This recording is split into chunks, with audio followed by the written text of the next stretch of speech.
안녕하십니까? 오늘은 성도님들과 함께 로마서 12장에 있는 그리스도인의 헌신과 예배에 관한 말씀을 함께 나누고자 합니다. 보면 로마서 12장입니다. 12장 1절 2절을 함께 읽도록 하겠습니다. 저희들이 이 말씀은 이렇게 잘 알고 있는 말씀이지만 그럴수록 저희들이 반복해서 주님의 뜻을 함께 살펴보고 그 생활에 변화를 받아서 주님을 섬기는 분이 어떤 건지 함께 나누고자 하는 것입니다. 찾으셨죠? 로마서 12장 1절 2절 함께 읽겠습니다. 시작. 그러므로 형제들아 내가 하나님의 모든 자비하심으로 너희를 권하노니 너희 몸을 하나님이 기뻐하시는 거룩한 산 제사로 드리라. 이는 너희의 드릴 영적 예배니라. 너희는 이 세대를 본받지 말고 오직 마음을 새롭게 함으로 변화를 받아 하나님의 선하시고 기뻐하시고 온전하신 뜻이 무엇인지 분별하도록 하라. 우리가 이 로마서의 구조를 좀 알 필요가 있는데요. 1장부터 8장까지는 우리가 잘 알고 있는 인간의 구원에 대해서 잘 말씀을 해주고 있습니다. 그래서 잠깐 요약해서 말씀드리면 인간은 그 죄 때문에 불행해졌고 진노에 처해졌고 이제 죽을 수밖에 없는 그런 운명에 처해 있는 이 사람의 죄의 심각함을 다루면서 우리 주님께서 은혜로 십자가에서 죽으심으로 구원해 주셨다. 이게 이제 또 다뤄지고 있습니다. 그리고 우리가 또 잘 아는 그리스도와 연합을 통해서 어떻게 우리의 신앙생활을 살아가는가, 주님을 닮아가는가, 그리고 로마서 8장에서는 성령님의 인도함 받은 삶을 이제 다루고 있죠. 그리고 이제 12장인데 사실 이 9장부터 11장 말씀을 잘 다루지는 않습니다. 근데 사실 많은 분들이 이 장을 삽입된 장으로 말씀하시지만 우리가 12장을 보면은 그러므로라고 이제 서두를 시작하고 있거든요. 이 그러므로 뭐냐면 앞에 뭔가 말씀을 쭉 한 이후에 인과관계잖아요. 그러므로 이렇게 인과관계이기 때문에 사실은 이 9장과 11장의 위치가 매우 중요하고 독특합니다. 그래서 하나님의 구원의 섭리를 잘 말씀해주고 있거든요. 그래서 이 구원의 섭리를 바울이 이스라엘의 역사를 통해서 말씀했습니다. 그것이 한마디로 하면은 하나님의 자비하심이라는 거예요. 하나님의 자비하심.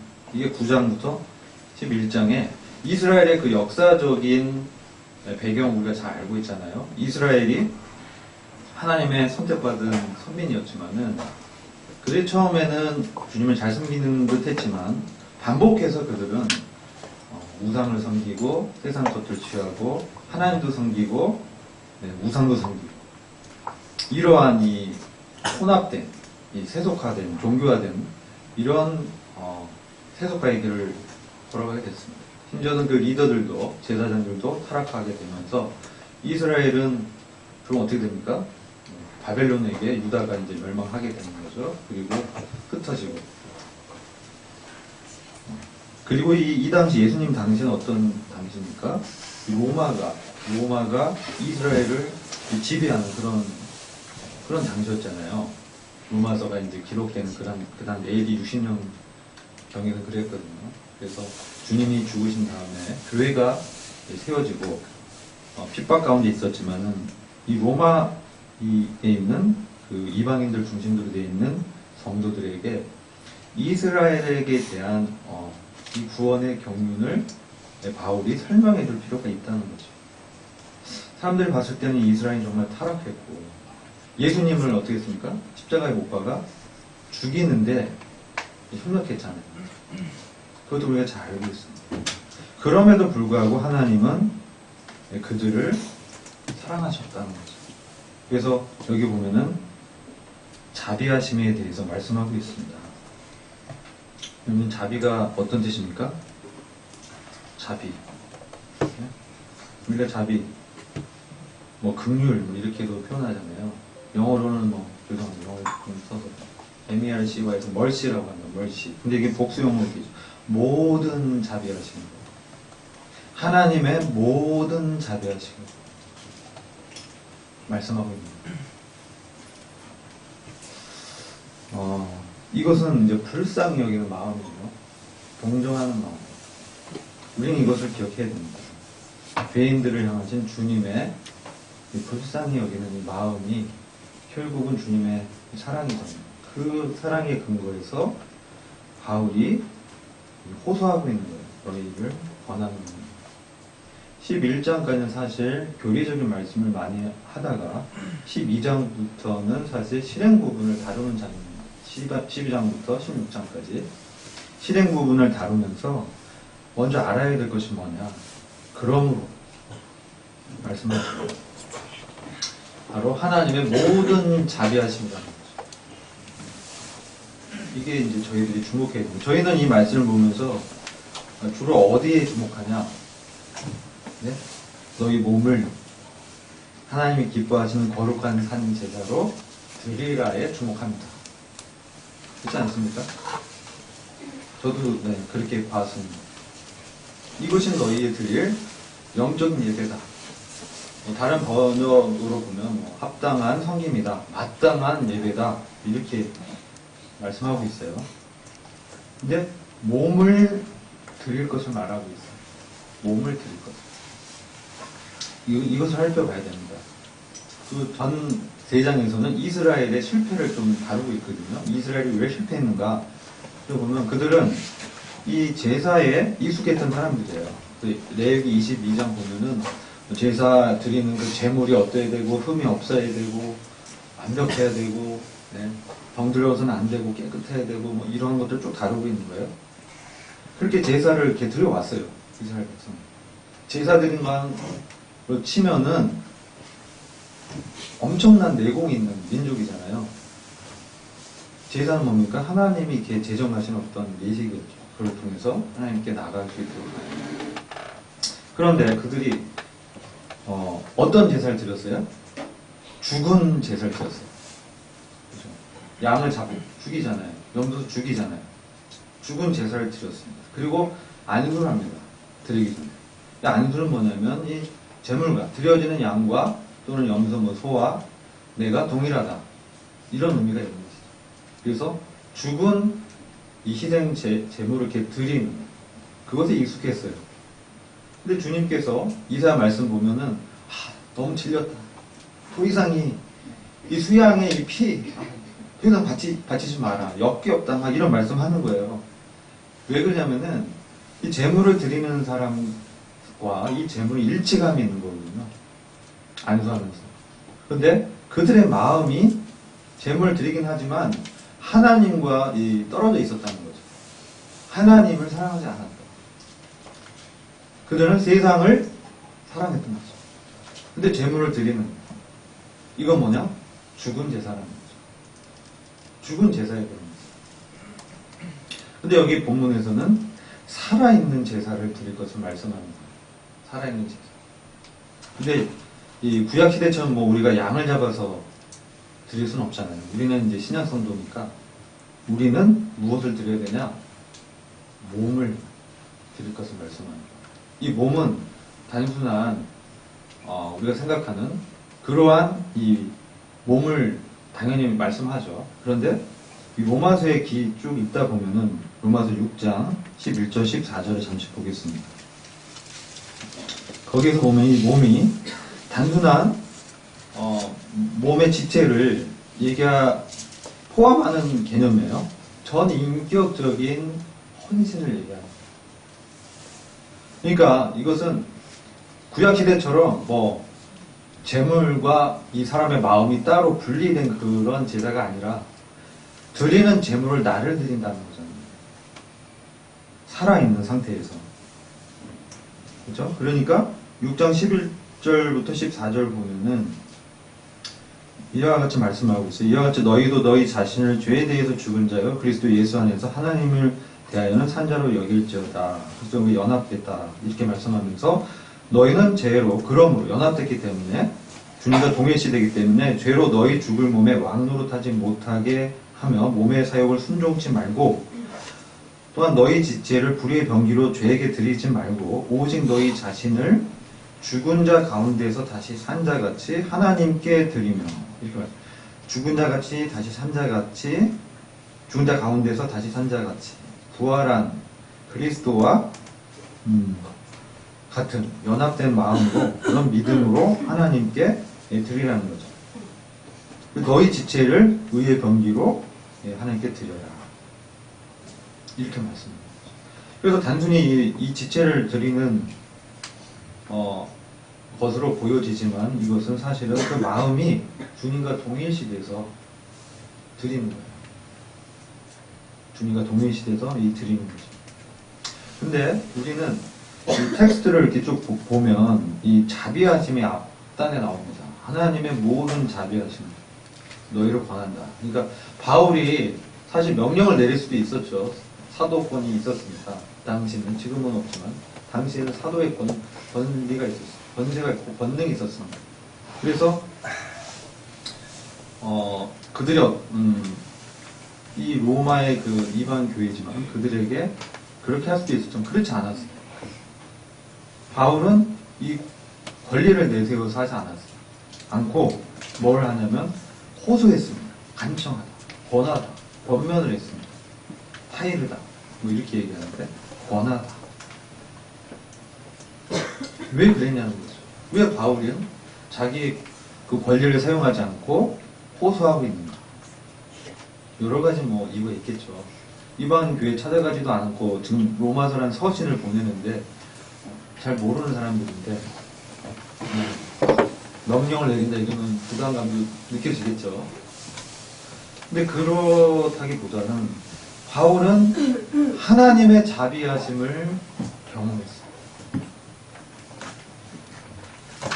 근데 엄청난 자비하심을 경험했어요, 바울은. 우린 잘 알고 있어요. 이거 아까 어떤 형제님이 감사해서 말씀했었는데 디모데전서 1장 14절 이하 쭉 말씀하셨잖아요.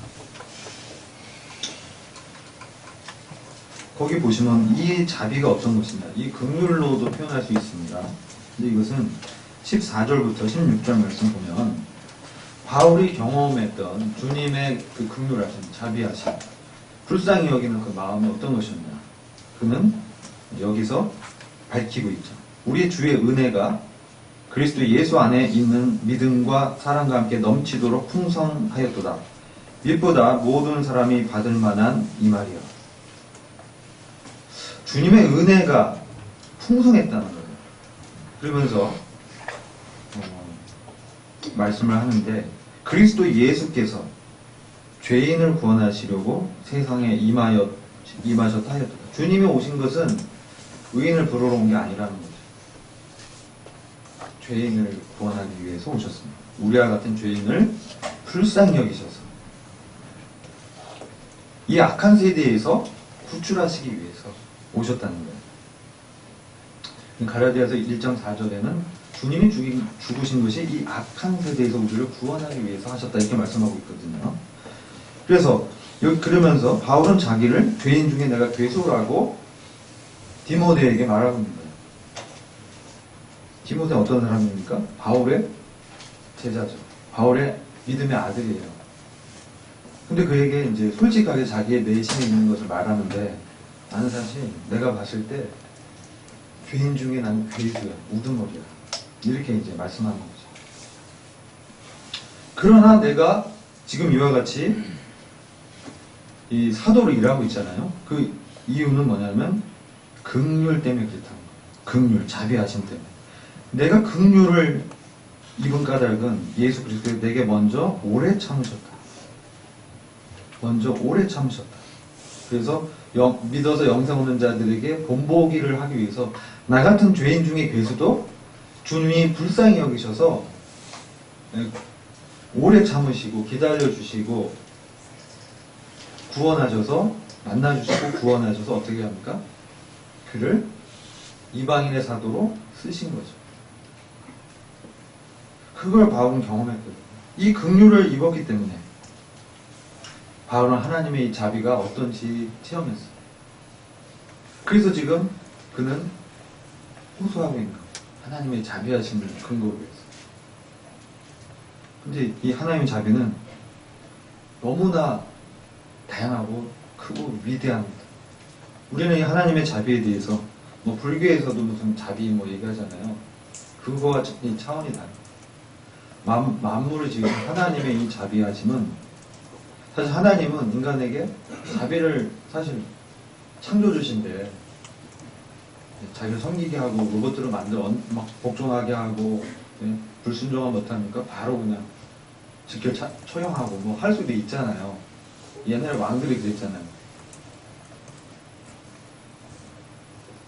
그 연산군이랑 그 아시죠? 폭군 연산군 왕이잖아요. 근데 호칭이 군이 좀 덜 떨어진 왕이다 이거죠. 어떻게 했습니까? 그 왕의 권세를 해서 뭐 친족도 죽이고 뭐 무자비했어요. 자비가 없었어요. 무시무시했습니다. 근데 주님은 그를 지으신 창조 만왕의 왕이시잖아요. 근데 1절 오래 참으신다는 거죠. 견딘다는 거죠. 우리의 불순종을 익히 하시고 왜? 주님은 우리의 연약함을 모르는 분이 아니에요. 주님은 직접 몸을 입고 오셨기 때문에 우리의 연약함을 다 체휼했다. 몸소 경험했다. 그래서 우리가 어떠한 자인지를 잘 아는 거죠. 우리는 이 죄인이라는 거죠. 근데 바울과 같은 사도도 이 죄인 중에 내가 괴수였다 이렇게 과거형에 했으면 제가 이해를 했어요. 죄인 중에 괴수였다. 그렇지. 바울은 죄인 중에 괴수였지. 왜 괴수였냐? 그리스도인을 잡아다 죽였어요. 바울이 구원받기 전에. 그리스도인을, 하나님의 자녀를, 그리스도의 형제들을 얼마나 그 극악무도한 죄를 진 거죠. 그리고 이 포박권을 대제사장을 받아서 다메섹을 향해서 의기양양해서 이제 내가 더 많은 그리스도인을 잡아서 나사렛 이단의 이 괴수를 믿는 덜 떨어진 이런 이 배역한 무리를 잡아서 이제 죽이려고 가는 거예요. 그리고 이제 우리가 잘 알듯이 스테반 죽일 때 그 앞에서 잘 죽여서 이렇게 박수쳤다. 그런 사람. 그러니까 내가 죄인 중에 괴수였다. 이러면 우리가 이해하기 쉽잖아요. 그렇지. 그건 그래 졌잖아. 근데 이건 현재형이에요. 이건 바울이 생상의 지금의 내가 죄인 중에 괴수라고 고백하는 거예요. 여기서 우리는 무엇을 발견하게 됩니까? 바울과 같이 이제 노년에 그 많은 교회를 세우고 그 주님을 위해서 일생을 바쳤던 그 노사도가 마지막에 그의 애제자 디모데에게 나는 내가 생각해보니까 나는 지금 죄인 중에 괴수야 라는 거죠. 현재적으로 그는 그렇게 느끼고 자기에 대해서 얘기한다는 거죠. 왜 그랬을까? 그에게는 그가 이 로마서 7장에서 우리도 잘 알지만 바울의 경험이거든요. 바울이 죄 가운데서 새롭게 돼서 거듭나서 이 주님 섬기려고 했는데 여전히 육신이 이제 있었던 그런 모습 가운데서 계속 갈등했어요. 그래서 그는 이 육신의 죄성을 너무나도 잘 알았고 그가 이제 우리 잘 알잖아요. 바나바와 이제 다투잖아요. 바나바가 다퉜어요. 바나바 어떤 사람입니까? 바나바는 그가 사도가 될 수 있도록 청구한 사람이에요. 아무도 사울, 그 당시 사울이었죠. 사울을 믿어주지 않았어요. 근데 바나바는 그를 하기보다는 하나님의 자비하심을 바나바는 알고 있었어요. 그래서 바나바는 어떤 사람이요? 위로의 아버지다. 권위자다. 위로를 권하는, 격려하는 그런 사람이었어요. 바나바를 보면 그는 자기의 일생은 어떻겠습니까? 그런 위로하는 일에 온 생애를 들였던 사람이에요. 교회가 어려웠을 때 어떻게 했습니까? 자기 전 재산을 주님께 바쳤어요. 사도의 발 앞에 모든 걸 헌신했던 사람. 그리고 또 가르치고 잘했어요. 그래서 안디옥 교회에 세웠던 주축 중에 한 명이었어요. 또 바울의 1차 전도회 바울의 1차전 사실 이제 바나바가 바울을 등용하는데 사도로서 인정받게 하는데 물론 주님이 이렇게 역사하셨지만 바나바가 그렇게 자기를 어떻게 보면은 희생한 거죠. 리스크를 테이킹한 거죠. 위험을 감수하고. 다른 사람들은 바울에게 감히 가지 못했어요. 왜요? 그가 과거에 했던 악명 높은 이름을 다 알고 있었거든요. 그리스도는 잡아다 죽였던 사람입니다. 스데반, 믿음의 사람, 성령이 충만된 스데반도 그 사울 이전, 바울 이전 사울 시절에 거기서 옷을 스데반을 쳐 죽이는 그 돌로 쳐 죽이는 그 사람들의 옷을 이렇게 보관해 준 사람으로 이렇게 등장합니다. 제일 앞에 있어요. 스데반의 그 저들의 죄를 용서하옵소서. 자기들이 하는 짓을 모릅니다. 주님과 동화된 믿음의 표현을 바울이 들었겠죠. 아무튼 이 자비하심 때문에 그는 자기가 그 하나님의 긍휼함과 은혜를 알면 알수록 자기가 어떤 자인가를 항상 잊지 않았다는 거예요. 하나님의 거룩하심에 더 접근할수록 주님을 더 닮아가고 주의 영광을 더 흠모하고 주님의 그 부활에 동참하기 위해서 오히려 고난에 자기를 내던졌잖아요. 위에 있는 높은 부르심의 상을 쫓아갔지만 그는 항상 이것을 이제 안고 있었다는 거죠. 그의 육체의 가시, 연약함들. 그걸 내려놓게 해달라고, 해결해달라고 했지만 주님은 뭐라고 하셨어요? 내 은혜가 네게 족하다. 내가 나의 나된 것은 모든 사도들보다 더 내가 헌신했다. 그 얘기를 합니다. 정말 그 바울은 고난의 사도였어요.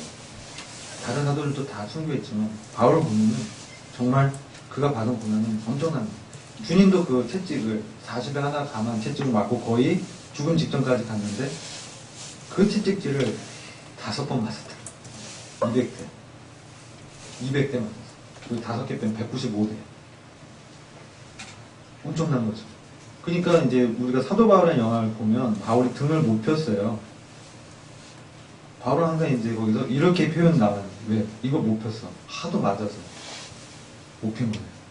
그냥 이렇게 꾸부정하게 이제 서 있는 사람으로 묘사되더라고요. 그렇지만 그의 마음 가운데 그를 지배하고 그가 이렇게 호소하는, 명령하거나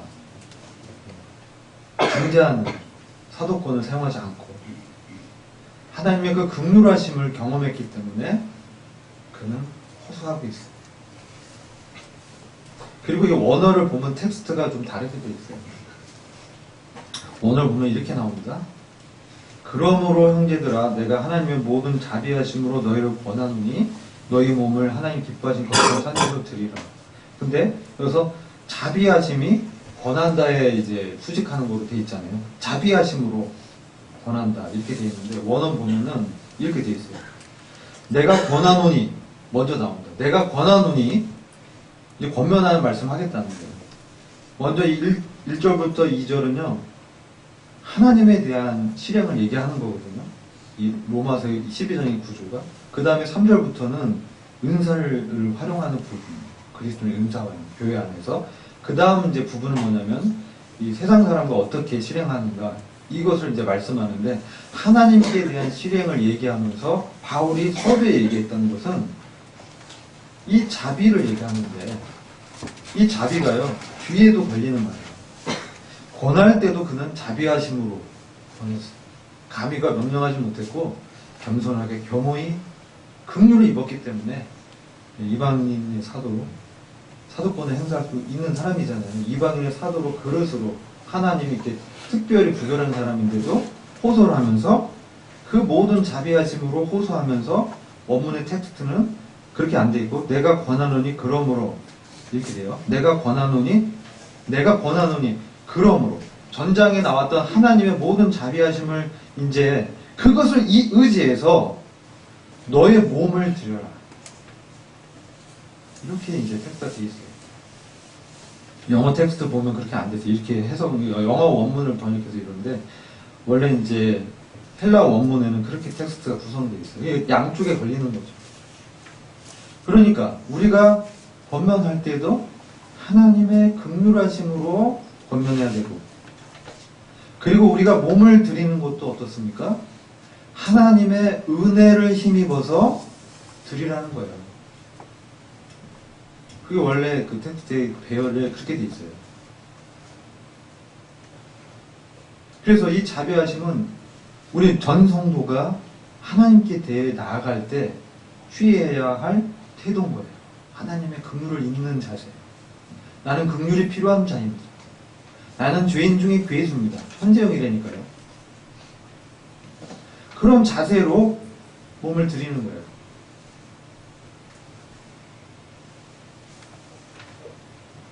이 하나님의 이 자비는요,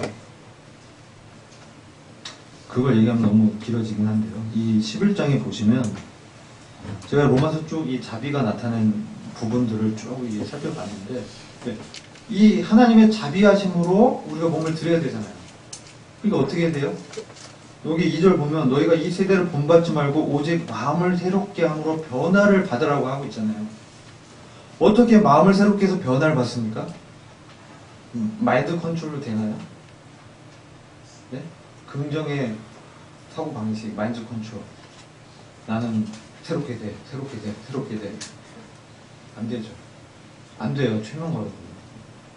왜요? 내 안에 죄성이 여전히 육신성이 있기 때문에. 그걸 되는 게 아니에요. 하나님의 은혜를 힘입어서만 우리가 전인격적으로, 그래야 내 전인격적이 이게 발동되는 거예요.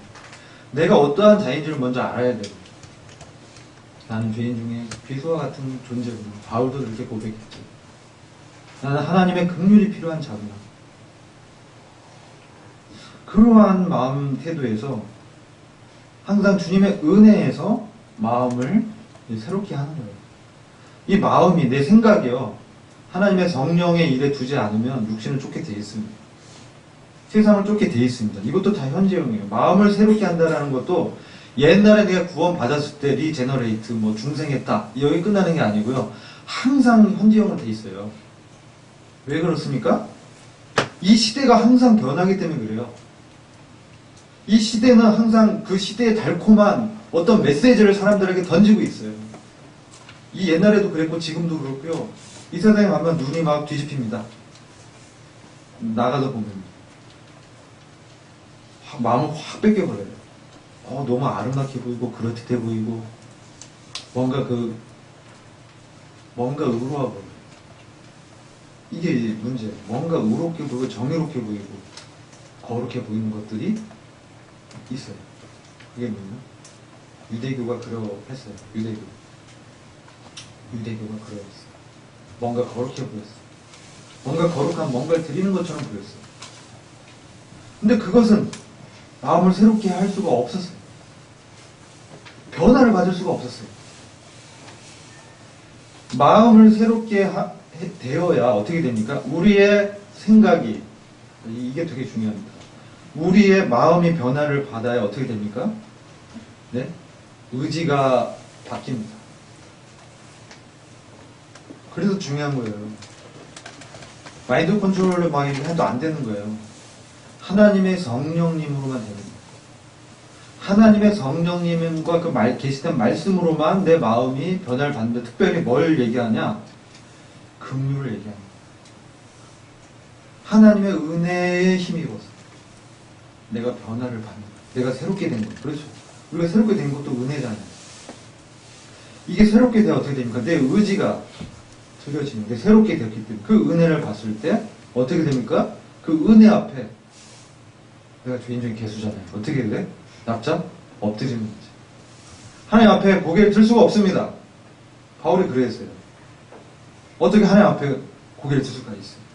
여기 9장부터 11장 보면요. 어찌 이 진흙이 토기장이한테 토를 다냐. 그런 말씀 나와요. 하나님 토기장이라는 거죠. 하나님 우리를 진흙처럼 으깨가지고 그릇으로 만드는 분이에요. 다만 그 질그릇 안에 보배 대신 그리스도를 두셨기 때문에 그 그리스도로 인해서 내가 마음이 새롭게 되는 거예요. 내 자체로는 자체 발광이 불가능해요. 인간은 자체 발광이 불가능해요. 이게 매우 중요합니다. 그게 안 되는데 틀을 바꿀 수 없어요. 아무리 틀을 바꿔도 똑같아요. 이게 유대교 종교거든요. 아무리 재물을 드려도 자기는 변화될 수가 없어요. 하나님을 사랑할 수도 없어요. 그러니까 어떡합니까? 세상의 풍조가 들어오면서 섞이게 되면서 세속화되는 거예요. 내 안에 그리스도께 우리가 집중하지 않으면 내 마음이 새롭게 될 수도 없고 변화될 수도 없습니다. 근데 우리가 고린도전서 2장을 잠시 볼게요. 고린도전서 2장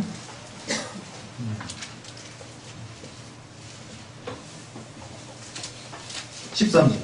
이게 중요한 것이 우리가 이것을 말하거니와 사람의 지혜에 가르친 말로 아니하고 오직 성령의 가르치신 것으로 하니 신령한 일은 신령한 것으로 분별합니다. 근데 그 12절 보면 우리가 세상의 영을 받지 아니하고 세상에 또 영이 있어요. 영은 뭐예요? 영은 말을 통해서 들어와요. 말. 그 세상에 우리가 자꾸 이상한 말 들으면 이상하게 되는 거예요. 그러니까 우리는 그리스도께 집중하고 하나님 말씀을 귀를 기울여야 되는 거예요. 말씀이 증거되는데 자꾸 모여야 되고 들어야 되는 거예요. 이게 중요한 거예요. 그래야 그 세상의 영을 받지 않을 수 있어요. 오직 하나님께로 온 영을 받았으니 이는 우리로 하여금 하나님께서 우리에게 뭐로 주신 것들을 알게 하려 하심으로 되어 있어요? 은혜로 주신 것들을 알게 하려 하십니다.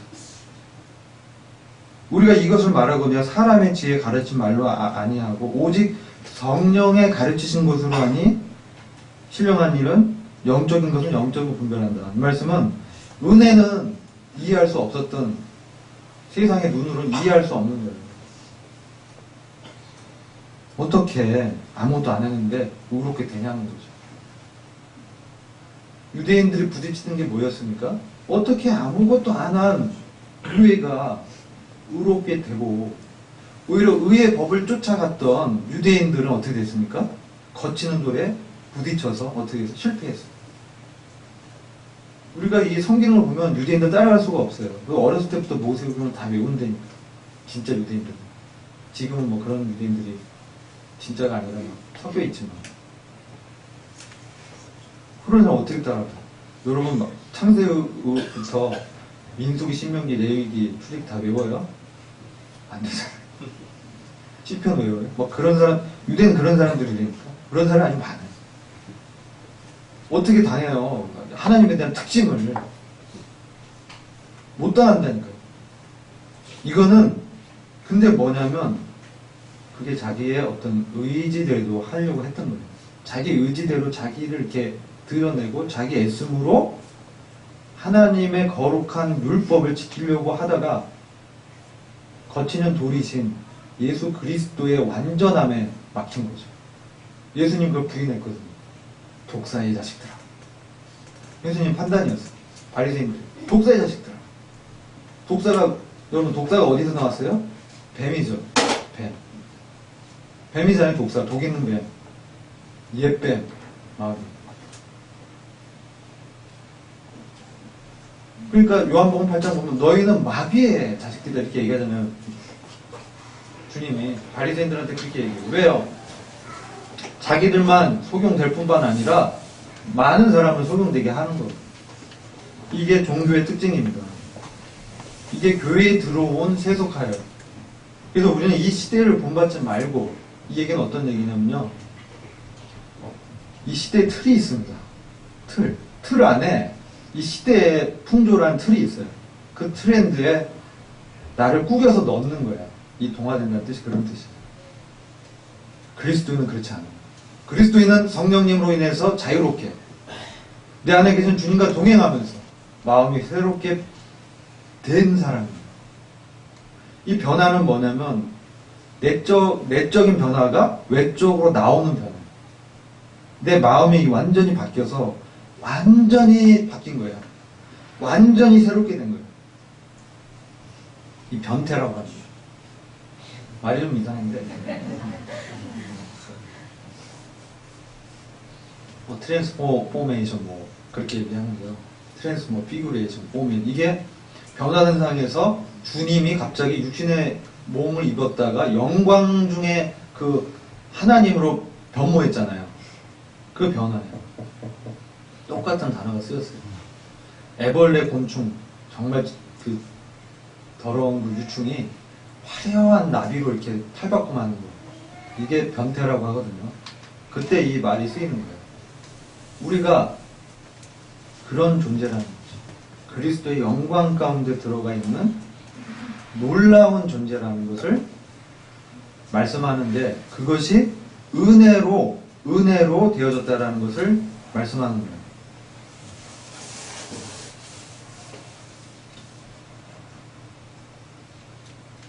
자, 이제 다시 본문으로 돌아오겠습니다. 그래서 우리가 은혜로 하나님의 구원을, 영생을 받았습니다. 그렇죠? 뭐 더 했습니까? 내가 구원받는데 뭔가 더 했습니다. 손 들어보세요. 안 계시죠? 죄. 네. 죄가 더한 곳에 은혜가 더했다. 맞네요. 나는 구원받는데 죄를 더했네요. 우린 죄인이라는 거예요. 태생부터. 모태에서부터 죄인이다. 다윗의 고백이 맞아요. 세상은 그렇지 않습니다. 세상의 풍조는 너가 의롭다는 거예요. 너가 의롭게 될 수 있다. 너가 너 자신을 개선할 수 있다. 그게 바로 물질주의, 인본주의 철학들입니다. 이 시대의 풍조가 그래요. 그리고 하나님은 옳은 게 아니야. 네? 기독교에만 구원이 있는 게 아니에요. 살며시 들어. 이렇게 살며시 들어온다니까요. 그리고 자기네 틀들에 우리를 몰아넣는 거죠. 이게 세상의 동화입니다. 세상이 만들어온 틀에 내가 여기 보면 이렇게 스퀴즈라고 돼 있어요. 우리 여기서 그 물걸레 짤 때 통에 넣어서 물 쫙 짜는 게 스퀴즈라고 하거든요. 그런 통에, 세상의 그 가치관의 통에, 틀에 우리를 집어넣지 말라는, 세상에 동화되지 말라. 세상으로 하여금 우리를 그런 틀에 맞춰서 그렇게 섬기게 하지 말라는 거예요. 종교의 틀에 넣지 말아라. 그 세상의 인본주의 틀에 넣지 말아라. 물질주의 틀에 넣지 말아라. 이게 속으면 어떻게 되냐? 그게 자기가 의롭게 되는 거에 초점이 돼 있기 때문에 항상 막 의를 추구해요. 세상도. 왜 십자군의 그 전쟁이 왜 일어났어요? 내가 옳다, 너가 옳다. 근데 누가 옳으냐? 싸웠잖아요. 이 세상에도 나름 의의가 있습니다. 그 기준에 맞춰서 사람들을 판단합니다. 근데 어떻게 해요? 죽이는 거죠. 이 세상은 그러한 자신들의 잣대와 기준으로 우리 그리스도인을 틀에 맞추려고 하고요. 불안감을 주고요. 죽음의 위기를 느끼게 합니다. 근데 그렇게 하지 말라는 거죠. 왜? 우리는 주님의 은혜로 말미암아 마음이 새롭게 되고 변화를 받은 사람이라는 거예요. 우리 생각이 이렇게 안 바뀌면요, 우리의 생각이 영의 지배를 받는데, 그 세상의 사상 영의 지배가 아니라 바로 성령님에 의해서 우리가 지배를 받아야 되거든요. 성령님의 말씀에, 하나님의 말씀에, 주님의 말씀에 우리를 드려야 되는 거예요. 로마서 8장 5절 6절 쭉 보면 우리의 생각, 관심은 어디에 두냐? 영에 있는 성령님. 그 일. 성령님이 어떻게 말씀하십니까? 하나님 말씀을 통해서 주님은 뭐라고 말씀하는가? 이 시대에 나에게 어떤 메시지를 전하고 있는가? 이렇게 하는 것은 어떤 의미냐면 나의 몸, 내 인격을 어떻게 주님께 맡기는 거예요. 그래서 주님이 우리를 다뤄서 그분의 영광스러운 형상으로 변화시키는데 나를 드리는 거예요. 그래야 내 생각이 바뀌고 내 의지가 바뀌고 그래야 어떻게 돼요? 실행할 수 있는 거예요. 그걸 얘기하는 거예요. 이게 안 바뀌면요, 옛날의 틀 몰드라고 하잖아요. 금형. 그 틀 안에서 아무리 해도 내 마음의 변화가 안 일어나요. 그럼 어떻게 되겠어요? 배터리가 떨어진다니까요. 유대인처럼 되는 거예요. 이게 정말 중요해서 우리가 로마서 12장부터 실행을 하는 장이거든요. 그동안 교리를 다뤄왔어요.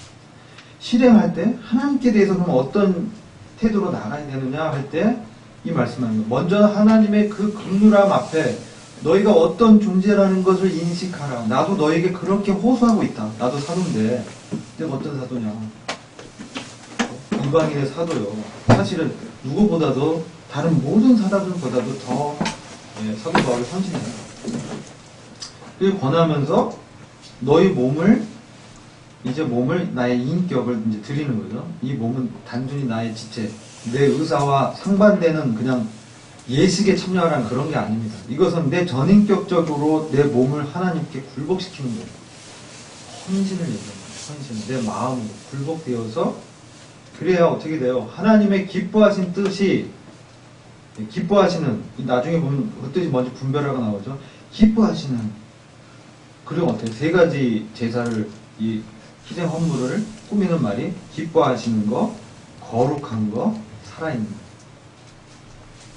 하나님이 기뻐하시는 하나님이 누구에 대해서 기뻐했습니까? 나의 사랑하는 자요, 기뻐하는 자다. 주님에 대해서 기뻐했잖아요. 주님은 어떻게 하셨어요? 우리 죄를 위해서 자기를 버린 분이잖아요. 하나님이 기뻐하시는 건 뭐예요? 하나님의 뜻에 맞추는 거잖아요. 내 뜻이 아니라 아버지의 뜻입니다. 라는 거죠. 그래서 이것은 십자가의 길을 결국은 얘기하고 있어요. 십자가의 길. 주님이 그 길을 가셨단 말이에요. 히브리서 10장 5절에 보면 하나님이 한 몸을 예배하셨다. 이 한 몸이 주님이잖아요. 자, 그 빌립보서 1장 20절과 21절 잠시 볼게요. 빌립보서 1장 20절, 21절.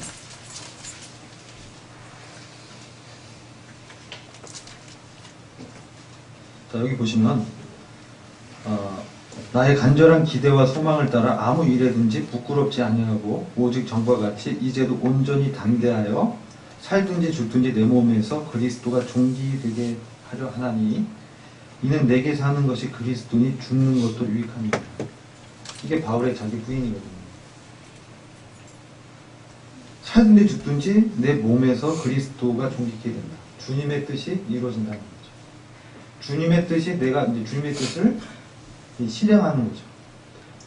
자, 우리가 보면 이 세대를 본받지 말라고 다 연결되는 거죠. 이 세대를 본받지 말라. 이 세상의 가치관을 보면요. 우리가 쉽게 요셉을 생각해 보세요. 요셉. 형들이 팔았어요. 미디안 그 장사꾼한테 형들이 요셉을 팔았다고요.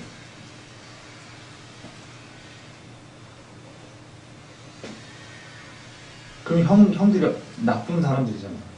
아니에요? 아니, 동생을 팔았다고요. 팔아 넘겼어요. 근데 죽이려고 해서 사실은 요셉을 죽이려고 했는데 팔았어요. 그리고 팔려가서 요셉이 어떻게 살았어요? 비참하게 살았잖아요. 종으로 팔려갔잖아요. 보디발 장군의 집에서 어떤 일이 있었습니까? 그 주인이 지혜줘서 잘 했어요. 그래서 인정받았는데 유혹을 또 받게 되고 억울하게 감옥에 갔죠. 억울하잖아요. 세상의 가치관이 되면 어떻게 돼요? 비난해야죠. 하나님을 비난하고 저주해야지. 왜 나를 이렇게 고통스럽게 하냐는 거예요. 나에게 이런 어려움을 왜 주시는 거예요? 도대체. 그런 거 아니에요? 근데 요셉이 나중에 형제들을 만날 때 어떻게 마음이 변해 있어요? 요셉이 뭐라고 고백합니까? 그 마음이 막 자기 동생 베냐민을 보니까 그 마음이 더 이상 주체할 수 없이 막 옆방에 가서 울었어요. 오늘 아침에 형제가 막 여기서 저도 마음을 울었습니다. 막 울었어요. 왜 울었어요? 베냐민 보니까 그런 자기 동생, 자기의 핏줄이죠. 엄마가 같았어요. 다른 형들 엄마가 달랐어요. 아버지는 같았어요. 아버지, 야곱이. 12아들이 있었잖아요. 그 형들이 요셉을 미워하고 팔아버렸는데 그가 이제 돌이켜 봤어요. 돌이켜서 정말 생각에 변화를 받아. 하나님의 뜻이 뭐 어디에 있는가? 그렇지 않으면 이게 해결이 안 되는 거예요. 우리가 당하는 이러한 이 세상의 어려움들, 고난들, 이게 왜 나한테 있습니까? 주님 원망하십니까? 불평하십니까? 저는 불평을 많이 했어요. 찌질같이. 근데 주님이 교훈해 주시는 거는 뜻이 있다는 거죠. 실패도 많이 경험해봤어요. 근데 실패, 고난, 사람이 항상 잘 될 수가 없고요. 인생을 그렇잖아요. 야곱이 뭐라고 해요?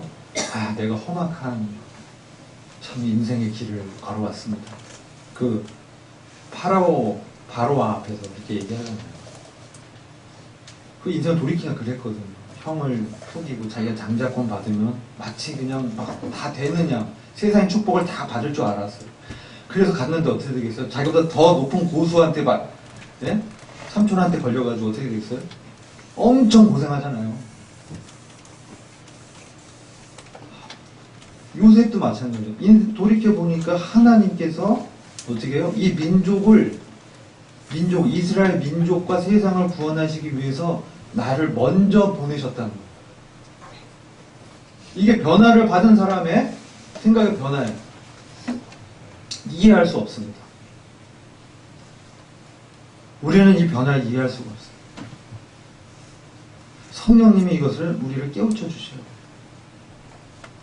합리적으로는 안 되는 거예요. 근데 우리 주님이 이 마음을 새롭게 해서 변화를 받게 해주셔야만 하나님의 기뻐하시고 온전하신 뜻이 무엇인지 분별할 수 있게 되는 거예요.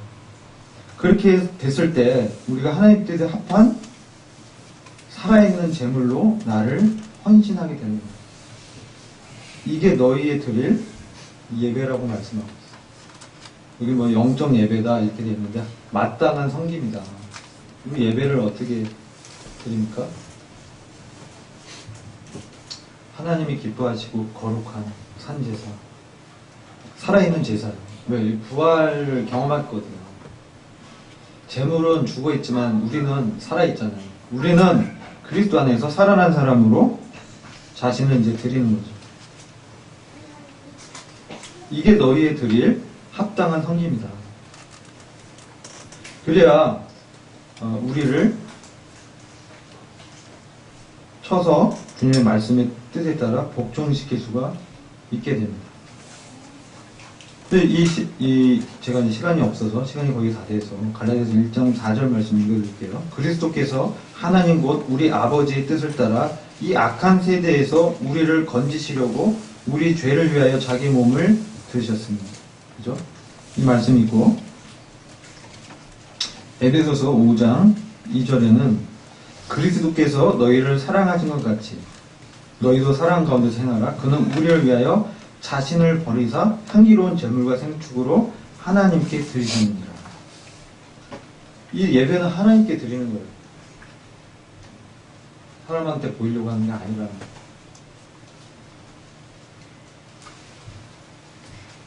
그런데 자신은 버려야 돼요. 십자가의 길이 그런 거였습니다. 너희가 나를 쫓아오려거든. 주님 뭐라 했어요? 제자들한테? 너희가 나를 쫓아오려거든. 주님 쫓고 싶잖아. 나를 쫓아오려거든. 뭐라고요? 자기를 부인하라. 자기 십자가를 지고 나를 쫓아라. 십자가는 뭡니까? 죽음의 형술이잖아요.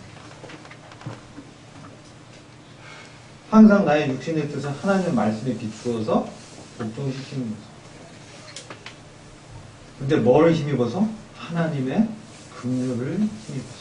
하나님 베푸신 그 은혜와 그 사랑을 힘입어서. 그렇게 드리는 거예요.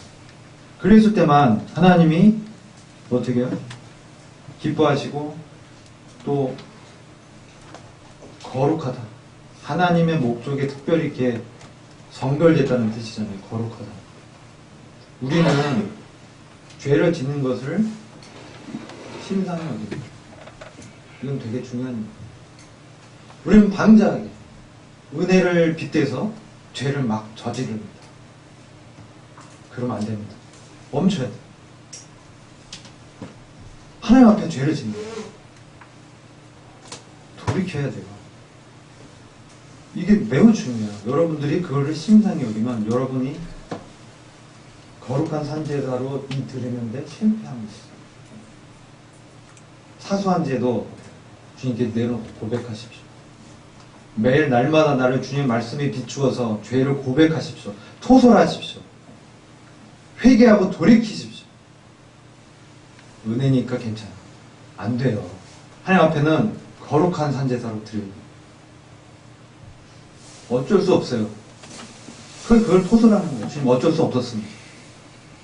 투명하게 있는 그대로 하나님 앞에 내려놓으십시오.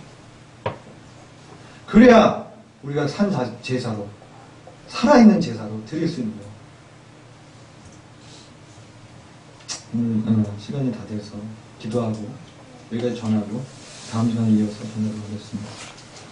아버지 하나님, 우리 거룩한 산제사로 드려지기를 원하는 주님의 참 뜻을 보게 됩니다. 저희들 자신을 봤을 때 참 연약하고 부족한 점이 많은 그런 자들이지만 우리 주님이 우리 안에서 참 역사하시고 힘을 주셔서 이 세상에 참 동화되지 않게 하시고 세상의 틀에 나를 맞추는 것이 아니라 주님의 은혜에 따라 자유롭게 되어서 우리 마음이 새롭게 되고 변화를 받아서 주님을 자유롭게 참으로 섬기기를 간절히 원합니다. 좀 이러한 은혜가 저희에게 넘치도록 하여 주시고 풍성히 부어주시고 저희들이 성령으로 충만케 하셔서 저희들이 하나님 기뻐하시고 참 거룩하고 산제사로 드려져서 하나님의 그 뜻이 얼마나 선하고 또 참 우리한테 합당한 것인지 그런 것들을 입증하는 참 그런 삶으로 저희를 변화시켜 주시기를 간절히 기도합니다. 주님께 참으로 부탁하고 예수 그리스도의 존귀하신 이름으로 기도했습니다.